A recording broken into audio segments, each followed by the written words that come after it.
This has been a test of the NOAA weather radio tone and sane alert systems. This test is conducted each Wednesday between 10 a.m. and noon.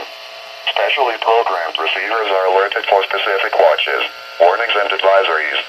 In the event that severe weather is expected on Wednesday or there is inclement weather, the test is postponed to the next fair weather day. This concludes this test of the NOAA weather radio tone and sane alert systems.